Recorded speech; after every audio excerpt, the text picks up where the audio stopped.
Alright, allô tout le monde, j'espère que vous allez bien.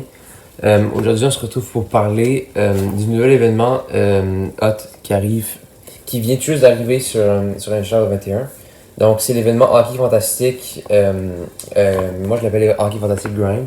Dans le fond, ce qui va être spécial avec cet événement-là, c'est que tu peux acheter une carte qui, à chaque but que le joueur va marquer dans la vraie vie, va augmenter d'overall. Donc, admettons, là, on a Burns 84. Il marque un but, Burns 85. On va avoir Burns 85. Donc, je vais vous montrer plus en détail ça. Donc, sûrement dans mon album. Je vais vous montrer les joueurs concernés. Et c'est pas tous les joueurs hockey fantastiques. C'est vraiment juste certains. Pour le moment, il y en a sorti 12, mais je pense qu'ils vont en sortir plus. Donc, on va tous les review, mais en premier, je vais vous parler de l'événement en plus en précision. Donc, chaque but, c'est plus 1 overall pour toutes. Donc, pour toutes ces stats.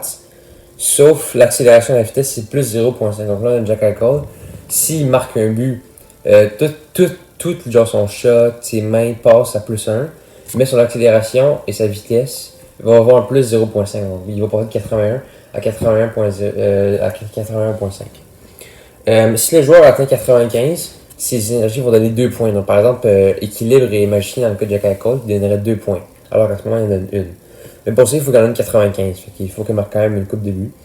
Puis, il y a seulement les matchs de saison régulière qui vont compter. Donc, cette année, si vous ne savez pas, la NHL va reprendre le 13 janvier. Il va avoir 56 matchs. Donc, il ne pourra pas marquer autant de buts que dans une saison normale de 82 matchs. Mais je pense que EA s'est arrangé pour qu'on finisse quand même avec des joueurs de très haut overall. Donc ça va être tout pour l'information. Maintenant, on va voir les joueurs concernés. Donc, premièrement, je sais pas si ça vaut la peine d'avoir Jake Allen. Avec les goalers, c'est différent. C'est à chaque victoire qu'il gagne un but, c'est plus un overall. C'est pas comme parce qu'il peut pas marquer de but. Fait que moi, je conseillerais pas Jake Allen forcément, mais si vous voulez, vous pouvez le prendre. Donc, en premier, on a Jack Eichel, qui est le meilleur marqueur dans la vraie vie de tous les joueurs. Ce gars-là, je pense qu'il va être presque 100 points l'année passée. Mais encore là, c'est une saison de 56 buts. 56 games. Donc, moi je pense que c'est vraiment un des joueurs qui vaut le plus. Mais il risque de se vendre très cher. Fait que si vous êtes pas tellement quelqu'un qui a beaucoup de ça en général, je sais pas si c'est le meilleur choix. Fait qu'en deuxième, on a Sam Bennett. Il n'y a pas de super synergie, fait que je le conseille pas. Puis, si vous le connaissez dans la vraie vie, c'est pas un super joueur. Fait qu'il marquera pas tellement de buts. Wayne Simmons, il faut prendre en considération dans la vraie vie, pas juste dans le jeu. Dans le jeu, il a des très bonnes stats, il a des très bonnes synergies, il est déjà quand même assez rapide. Mais ça dépend s'il s'en va marquer moins de 10 buts, ou peut-être qu'il en marque ou il se blesse ou une affaire de même. Là, ça vaut pas trop la peine.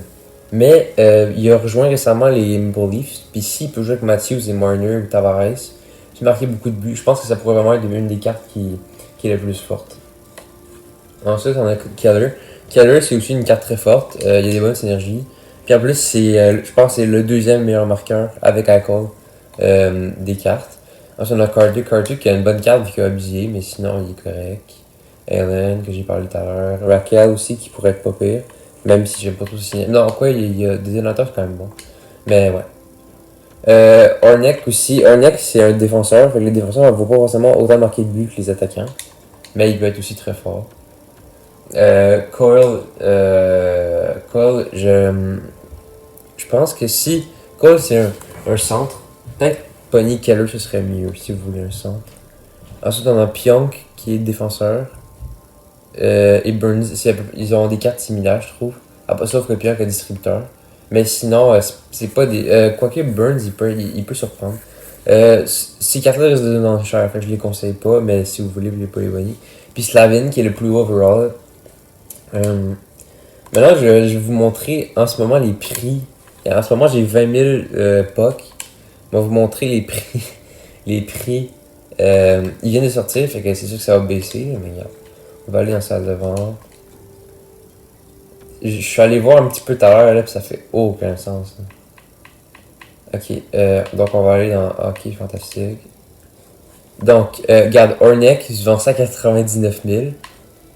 Puis tu peux acheter Kirby Duck pour moins cher, pour 105 000. 88 pour un 82. Alors que Horneck, c'est pas un super marqueur, hein, ça vaut pas vraiment la peine.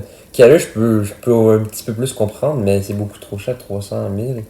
Ça, c'est des cartes qui peuvent finir 99, mais si le gars dans la vraie vie est pourri, ben on s'en fout.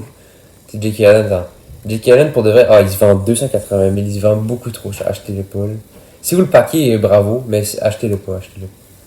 Fait que, ouais, en résumé, c'est un événement assez cool, je trouve. Je savais qu'elle allait venir, mais je pensais qu'elle allait venir plus tard dans l'année, genre en février et tout, mais ils l'ont mis plus tôt cette année. Fait que c'est quand même cool. Regarde, Jacob Slavin. Slavin, ça peut être un bon choix. Il est déjà 85, puis il peut marquer une dizaine de buts facile. Fait un 95, ça c'est un bon choix.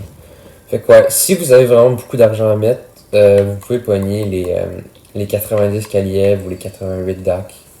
Mais si vous tenez vraiment à avoir les cartes de nouvel événement, vous pouvez tout aussi bien les prendre. Donc c'est ce qui va mettre fin à la vidéo. Il y a beaucoup d'événements qui sont supposés à venir dans les prochains jours. Je vais faire une vidéo sur plusieurs d'entre eux. Puis si vous n'êtes pas encore abonné, vous pouvez le faire. Et merci beaucoup d'avoir écouté. Bye.